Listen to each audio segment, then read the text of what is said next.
Today, we're going to talk about trade and international importation and exportation. Many of our clients are really getting caught up with a lot of these trade issues, especially politically. You guys know what Trump, when he designated a certain region at the time, saying that any product out of China from this region was prohibited and had child labor. Very political move. You couldn't say every factory there has, but for companies like you, it doesn't matter if it's a political move or not. There will be liability that you have to get ahead of. And so our first panel today, the trade panel today, is going to talk about that a little bit. So I'll start with you, Angela. There's been so much enforcement on this forced labor and a lot of other issues against fashion and beauty companies, more than I've ever seen before.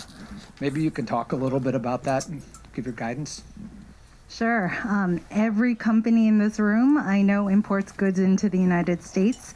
So we're all sort of riding this crazy roller coaster in terms of trade policy today. Every day something new happens.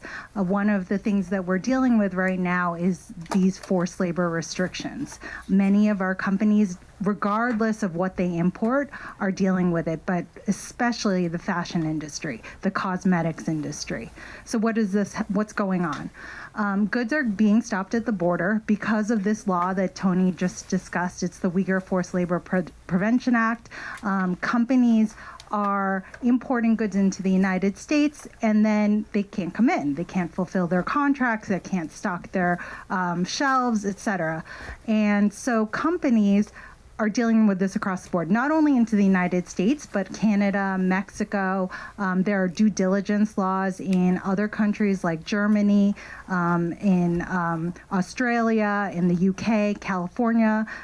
There's going to be a law possibly in New York, in California, in Massachusetts, in Illinois. All of this is about supply chain due diligence. So companies need to know who's in their supply chain, what the suppliers are from start to finish, meaning who picked your cotton, who created your polyester, all the way through importation. So it's become a huge challenge for companies, especially fashion companies. You're a target.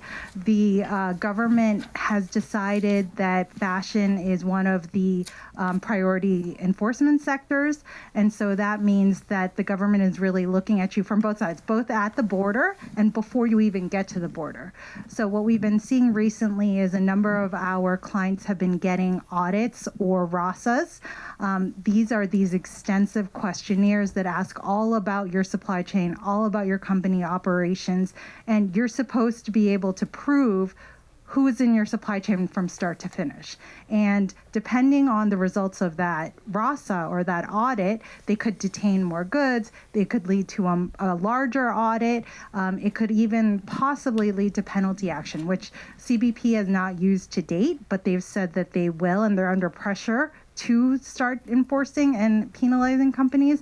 So just something to know in terms of building out your compliance plans, making sure that you have a program that you can scale globally, that works both in the US and Europe, because there's laws coming in Europe also, that it works in Mexico and Canada, that you're able to write and report on what you're doing, because many countries are requiring these reports now. For example, Canada, we helped a number of clients in Canada to discuss and report on their due diligence programs. Yeah, we have a lot of that coming. Some of the Canadian industries are looking at a lot of our clients to determine the amount of products that are shipped from different regions, and we've had to get involved with.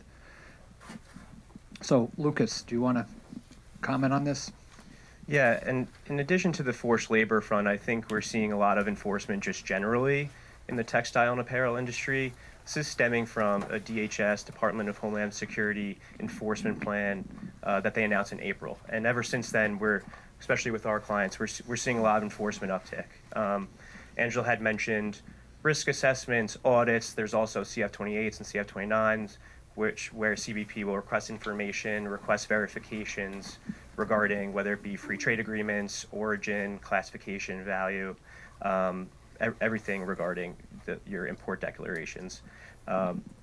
Also, we're seeing CBP is really increasing testing samples So they'll send samples to a lab, they'll test for origin, it'll be used for classification. If you're classifying under a cotton provision and your goods are made out of majority polyester, they'll see that.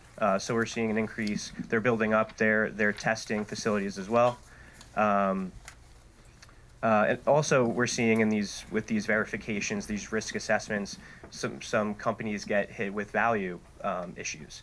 Are your design fees, foreign design fees, that should be in your dutiable value? Do you have royalty payments that should be in your dutiable value? So there's forced labor, but there's also just kind of everything in between that CBP and the government is looking at in terms of textile and apparel issues. And they're visiting factories too. Factories, yeah. So we've seen a number of our clients have their vendors visited to ensure that they're actually producing in those factories. So gone are the days where customs just let companies bring goods into the country. Now they're actually confirming that what you say at the border is correct, that the products that you import are actually the products that you're importing, and that the country that you declare is correct, that the fiber contents are correct, that the values are correct. They're looking for money. We also saw, we had a client that got caught up in a class action where they were saying they were using Egyptian cotton, and the cotton was tested by the plaintiff's attorneys. We got sued saying that the DNA didn't show it was Egyptian. We showed that when we started and put it in the process, it was 100% Egyptian cotton, but the processing and the chemicals used changed the DNA structure. So we're having a lot of, like I said, the plaintiff class actions are very aggressive on this. Why don't we talk about the de minimis rule? Because we're seeing a lot of changes. We're seeing Sheen try to use this rule to bypass some of the laws. Can you give some background on that? Yeah, this de minimis is also stemming from this textile enforcement plan in April, but it's also a largely bipartisan agreed upon issue. De minimis, for those who don't know, I'll speak on it briefly. If you're a shipment $800 per day per person, you can import into the U.S. under an informal entry and duty free. This is significant because in 2016, the limit actually jumped from 200 to now 800. Now we've seen from 2016 about 150 million in value under this provision to now 1 billion through Q3 of 2024. So it's a significant jump, and it's caught the government's eye. Most recently, the Biden-Harris administration has issued a notice of proposed rulemaking where they will limit the de minimis provision, and they will not allow it they're proposing to not allow it for goods subject to 301, 232, and 201. Essentially China. Yeah, essentially China. So companies who are importing goods from China that are subject to 301 would no longer, under this proposed rule, be able to use the de minimis provision. And Section 301 duties can be as much as 25%, so that's pretty significant. We're also seeing... But part of this de minimis, the de minimis issue is because these goods don't have the normal import formalities, so you don't have to declare all the information that you normally would have to declare. As a result, there was contraband coming into the country, supposedly fentanyl. There was counterfeit goods that were undervalued, and everybody is screaming about this. It's largely China e-commerce companies like Temu and Shein that have been accused of using this program to import the goods into the country, and the domestic industry is really concerned about this. A lot of what is happening right now is because the domestic industry is really powerful and is asking the government to protect them. And they're doing it through all these various measures, from forced labor to de minimis reform, et cetera. So the Biden-Harris administration has asked the Congress to reform this. They are taking steps in rulemaking, which we expect to happen very shortly, but they've also asked Congress to actually pass legislation. There's a lot out there that has been proposed, bipartisan legislation that's been proposed, but nothing's passed, and we don't know when it will pass. So they've taken the reins, I guess, on that. So it's an election year, and both candidates are being very aggressive in trying to beat their chest on trade. What do you predict for the industry as a whole?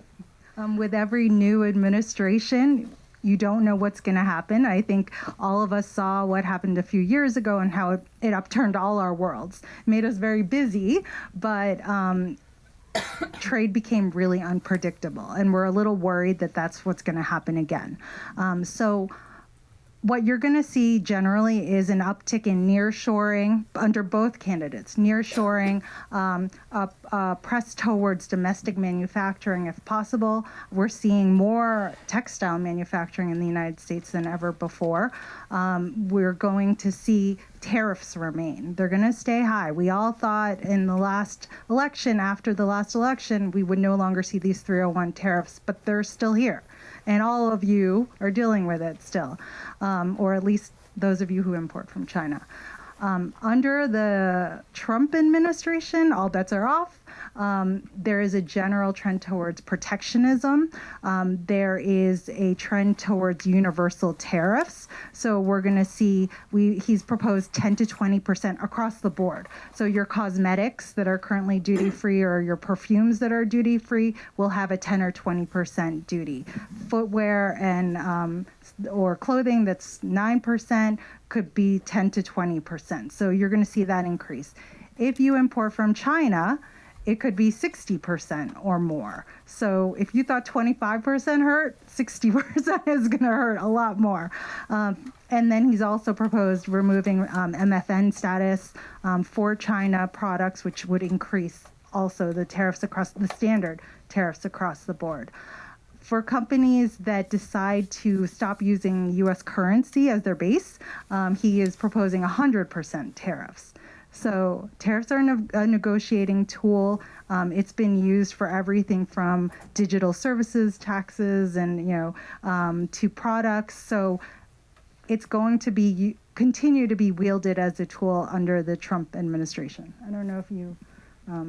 No, yeah, I agree. I think tariffs are here to stay, and that's probably a big concept for both Biden, Harris, and Trump. Yeah. Which is also an opportunity. I mean, one of the things we've done for some of our clients, I know you, Angela, went in and audited them and figured out how to get the products in the U.S., and we were able to save one client $30 million a year just by figuring out what treaties to use, how to take advantage of the duties and the like. In some instances, it's worth it. In others, it's not. But you will certainly want to have this an audit done on this if Trump wins in particular, because you're going to need to find a way to keep your costs at the right point. Or even both, really, because I think tariffs are going to remain. So we've both worked on a number of duty mitigation strategies, whether it be first sale, which I know a lot of you are familiar with, buying agency, free trade agreements, also things like drawback, bonded warehouses. One of the things that we have seen, though, is clients might try to do it or on their own. And for the most part, you can do a lot of it on your own, but you should have counsel review it because there are strict requirements for each of these programs. And like we said, Customs is now reviewing companies, auditing companies far more than ever before. So we just want to make sure you do it right. And we have some of our clients that have the product shipped to the U.S. and they're responsible for all the Americas. And the way to do that is through a bonded warehouse or some other way to avoid the duties and taxes, especially for Canada. Most of our clients have the products come into the U.S. first and then to Canada. And we've had some audits on that, in fact, on whether we're subject to certain laws on Canada as a result. Yep. We're global now, but there is a lot more protectionism. So we have to deal with all the laws around the world, but still also deal with every country is now concerned with their economy and protecting their domestic industry. So we're sort of doing a balancing act between the two. So the Homeland Security has really directed U.S. Customs to sort of enforce violations against textile companies. Maybe you can talk on that. Yeah, so along the lines of what I was saying before, this DHS enforcement plan is really pushing CBP to increase enforcement, particularly in the textile and apparel space. We had mentioned that that CBP is visiting facilities now. That's doubled in the past year to over 100 facilities in the past year that CBP is visiting.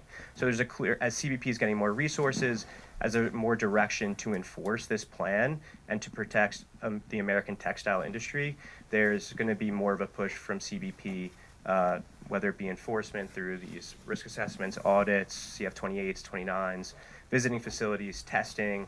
Through the UFLPA, there's been a significant increase in the UFLPA entity list. That's jumped to 60 or more entities now. Lots So of textile companies on there. yeah, lots of textile companies. I mean, cotton is in the UFLPA as a at-risk sector. So there's a lot of different areas that are converging on the textile and apparel industry, whether de minimis, forced labor, and just textile and apparel as a whole. So I think we'll see more of that through 2025 as well. And they do want to encourage working with trading partners, like the free trade agreement partners. So to the extent that you don't use that and you produce, let's say, in Korea or the CAFTA region or Mexico or Canada, that's low-hanging fruit in terms of possible duty savings, but you have to make sure you do it right. Just because you do final assembly there doesn't mean that you would qualify under those rules. So just do it right. Especially for fashion companies, the way you're structured generally means there's a way to save money if you can find it. I will say it's not just the law you have to be paying attention to today. It's also perception of using the wrong parties or wrong factories. We had a number of clients that were sourcing in Bangladesh, and one of the factories they were at, they were convinced, and they had audited, was everything was on the up and up. But there was a perception, at least in some colleges, that it was not. So they started to protest against the colleges, which was their major market. So you have to not only pay attention to what is happening in the law, but you sort of have to, unfortunately, also pay attention to what's happening in the public. So because they somewhat translate to each other too, like those NGO reports. We have clients who've been subject to NGO reports, and that leads to government actions. we've had a lot in Canada and in the U.S. We've had ones dealing with cotton that came from Turkey, and they were convinced that it wasn't from Turkey, it was from cross-border. So these are things that not only from the legal standpoint, but also from a public perception standpoint, we have to get ahead.